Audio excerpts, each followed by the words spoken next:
Friend, operation सिंदूर अभी भी जारी है और हम इंतज़ार में बैठे हैं। आप आइए और एक गलती करिए।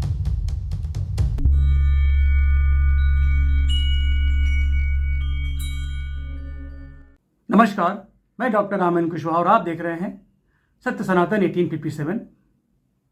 फ्रेंड, एक बात समझ में नहीं आ रही कि राहुल गांधी पैर पे कुल्हाड़ी मार रहे हैं या कुल्हाड़ी पे पैर मार रहे हैं। खैर, कुल्हाड़ी जाने, राहुल गांधी जाने। लेकिन आज हम दो बात करने वाले फ्रेंड, एक राफाल के बारे में, एक इन्होंने स्टेटमेंट दिया है नरेंद्र सरेंडर रेमिंग, काफ़ी अच्छा लग रहा है। तो पहले हम बात करते हैं राफाल, 5 राफाल। पहली बात तो डिसाइड ही नहीं कर पा रहे कि 5 है कि 6 है कि 7 है कि 8 है। राफाल कितने गिरे, इसके पीछे कारण क्या है?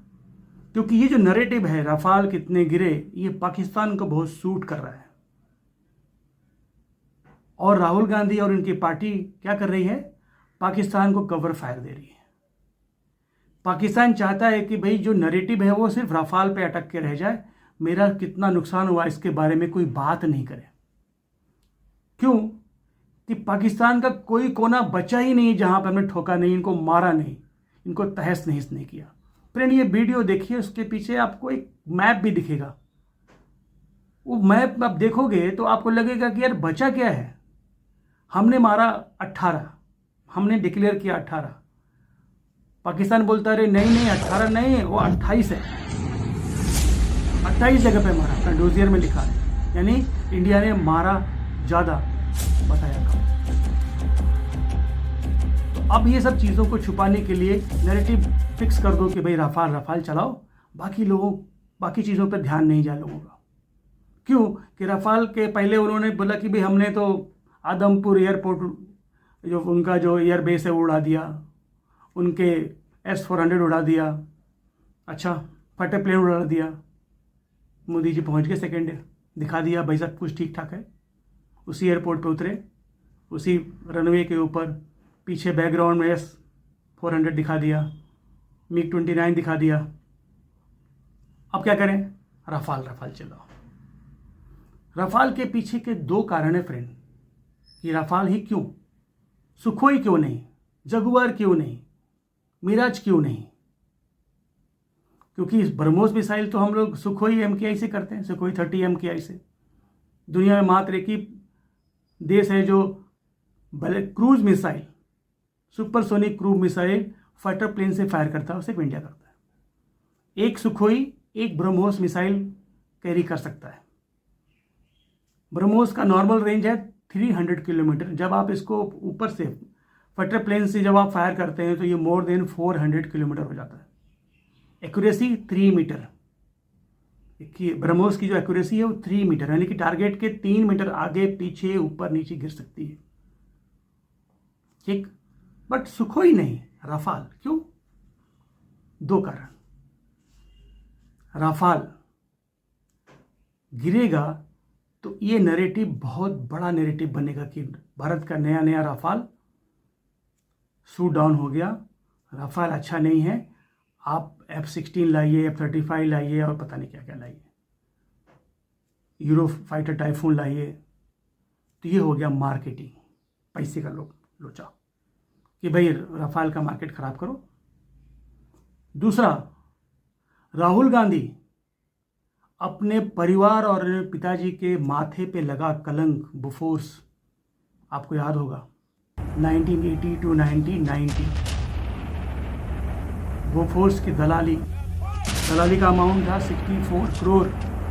टोटल डील था 1434 करोड़ का डील था। आप सभी को पता है इस घोटाले में राजीव गांधी का इन्वॉल्वमेंट आया क्योंकि वो प्रधानमंत्री। ये कलंक कांग्रेस के सर से कभी मिटा ही नहीं और उस घोटाले के बाद कांग्रेस कभी फुल मेजॉरिटी की सरकार बना नहीं पाई और आज भी सिलसिला ये जारी है। तो राहुल गांधी इस कलंक को मिटाने के लिए भारत के माथे पे कलंक लगाने का प्रयास कर रहे हैं। क्यों? कि इसी डील में 36 राफाल के डील में राहुल गांधी ने बोला ये इसमें झोल हुआ है, इसमें करप्शन हुआ है, नियमों की अनदेखी हुई है और इन्हीं के काले कोट में बैठे स्लीपर सेल्स सुप्रीम कोर्ट पहुंच गए। कौन कौन थे बताता हूं मैं आपको। जिन्होंने पटिशन डाला था उसमें से मनोहर लाल शर्मा, विनीत दांडा, यशवंत सिन्हा, संजय सिंह। और वकील कौन थे? प्रशांत भूषण, मनोहर लाल शर्मा और विनीत दांडा। ये लोग लग गए कि भाई डील कैंसिल करा के ही मानेंगे। और उसी दौरान राहुल गांधी ने एक नारा दिया था फ्रेंड, आपने सुना होगा, चौकीदार चोर है। सुप्रीम कोर्ट में गए, केस हुआ। सुप्रीम कोर्ट ने बोला भाई कोई नियमों की अनदेखी नहीं हुई, लेकिन राहुल गांधी माफी नहीं मांगे। क्यों? इनका एक टेंडेंसी है थूको और भाग जाओ, स्पीट एंड रन। थूक दिया, भाग गए। तो राहुल गांधी अपने परिवार के माथे पे लगा कलंक को देश के माथे पे कलंक बता के धोना चाह रहे हैं, कलंक से कलंक को धोना चाह रहे हैं। क्यों? ये रफाल प्रधानमंत्री मोदी नहीं उड़ा रहे थे, हमारे इंडिया के पायलट उड़ा रहे थे। अगर रफाल गिरा तो पायलट कहाँ है? तो सेना के मनोबल को तोड़ना। और इनके जो चट्टे बट्टे लोग हैं, पवन खेड़ा को आपने सुना होगा, खतरनाक तरीके से बात कर रहे हैं आजकल। फिर एक जयराम रमेश है। ये लोग एक प्रोपेगेंडा बना रहे हैं कि भारत की सेना, उनका सिस्टम, उनका फाइटर प्लेन बेकार है, गिर गया। तो पब्लिक के मन में एक तरह का हीन भाव डेवलप करने की कोशिश कर रहे हैं, हीन भावना फैला रहे हैं। फ्रेंड, अगर इनका कोई भी क्रेडिबिलिटी होता, इनकी कोई भी समाज में स्वीकार्यता होती, लोग इन पे विश्वास कर रहे हो, तो आज क्या होता? राहुल गांधी की इस बात पे इस देश में आग लग जाती फ्रेंड। लोग सेना के अगेंस्ट में खड़े हो जाते कि रफाल गिरा, ये लोग बेकार लोग हैं, पायलट बेकार हैं, हमारा वेपन सिस्टम बेकार है। और क्या होता? कुछ साल पहले जो पाकिस्तान में हुआ था, सेना के ऊपर पब्लिक चढ़ जाती, इनकी एयर बेसिस पे हमला शुरू हो जाता। और ये लोग यही चाह रहे हैं कि इस तरह की स्थिति देश में बने, chaos मचे, देश का नाम खराब हो, सरकार गिरे और हम आ जाएं। ऐसा नहीं होता ना फ्रेंड। अब राहुल गांधी ने बोला नरेंद्र सरेंडर, सामने बैठे पगले टाइप की पब्लिक ताली बजा रही थी, क्योंकि अच्छा रेमिंग है ना। अगर यही रेमिंग अच्छा लग रहा है तो जो पब्लिक ताली बजा रही है वो ताली बजाने के अलावा कोई दूसरा काम नहीं कर पाएगी। अगर ये लोग आ गए तो जितने मिसाइल्स हमारी सेना ने रोका है बॉर्डर पे, वो सब आपके घरों पे गिरते हैं, क्योंकि ये लोग घोटालेबाज हैं। बोफोर्स सौदे में जो घोटाला हुआ उसके बाद से लोगों ने कोई होवित्जर, कोई बड़ा डील किया ही नहीं।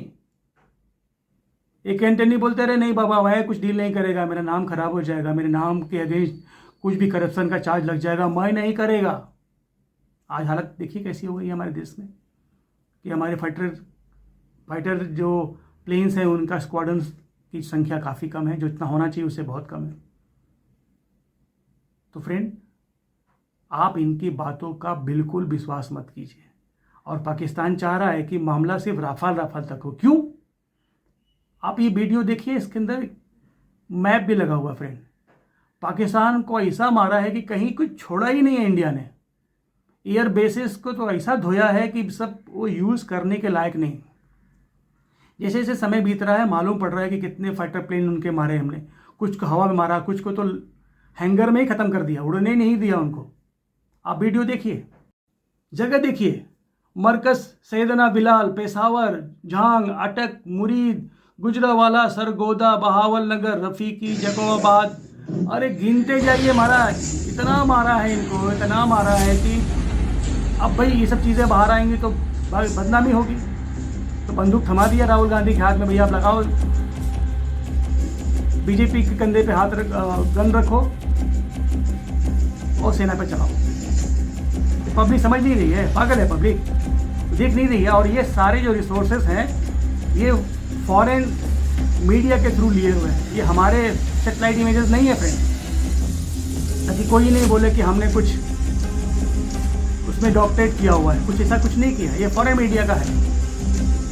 आप पैसे दे करके आप भी खरीद सकते हैं इनको, उनके इमेजेस दे सकते हैं, आप उनके वीडियो दे सकते हैं, पेमेंट करिए और ले लीजिए। आप भी देख सकते हैं प्री एंड पोस्ट में क्या हुआ। बट राहुल गांधी को समझ में नहीं आ रहा, क्योंकि समझना ही नहीं है।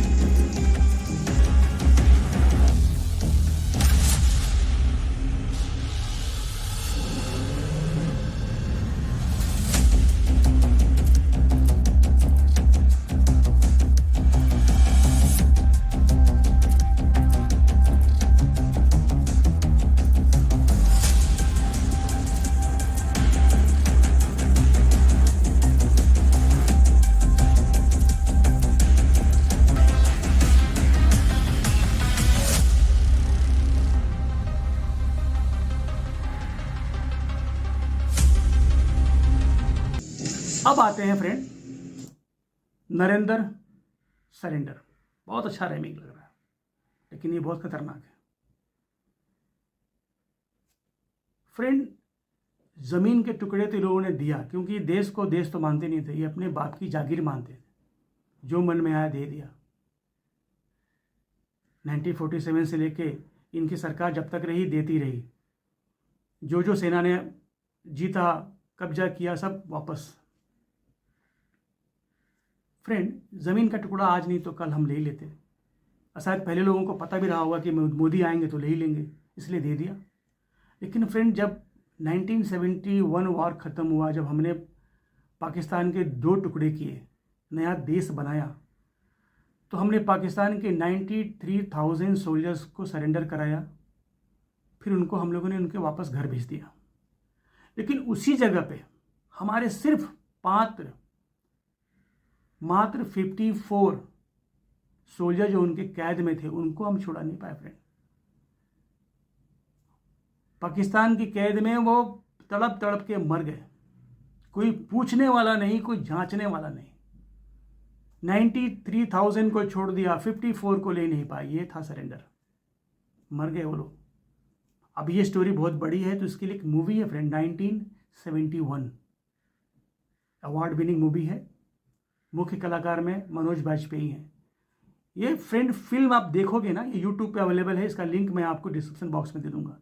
कभी भी समय निकाल के, अगर आप कांग्रेसी भी हैं तो भी चलेगा, आप एक बार ये मूवी देख लो आप, फिर आपको पता चलेगा कि सरेंडर क्या होता है। लोग मर गए फ्रेंड। 2-2.5 घंटे की मूवी है, आप देखोगे कि हम क्या कर रहे थे, सरकार क्या कर रही थी हमारी। अरे चढ़ जाती, बोलती दो हमारा। पीओके तो दे ही दिया आपने, पीओजे के आजकल बोलते हैं, वो तो दे ही दिया आपने, काफ़ी कुछ दे दिया। लैंड था, आज नहीं तो कल हम ले लेते उसको। सैनिकों को क्यों छोड़ दिया, पता ही चला नहीं। उनके तो बॉडी तक नहीं मिली उनके परिवार वालों को। ये था सरेंडर फ्रेंड। किसी भी बात को तुरंत आप विश्वास मत कीजिए, क्योंकि ये जो नैरेटिव है, ये जो वार चल रहा है अगेंस्ट द भारत में बैठे लोगों ने जो चलाना शुरू किया यूट्यूब चैनल के माध्यम से, आपको लास्ट वीडियो में बताया था, वो क्या बकवास कर रहे हैं, किस तरह का नैरेटिव चला रहे हैं। आप सिर्फ अपना दिमाग खोल के इनको समझने का प्रयास करिए, और समझने के लिए थोड़ा सा आप अतीत में जाइए, आपको सच्चाई पता लग जाएगी। तो इस वीडियो में इतना ही। इस वीडियो को अंत तक देखने का आप सभी का धन्यवाद। इस वीडियो को लाइक करिए, चैनल सब्सक्राइब करिए। Thank you and God bless you all.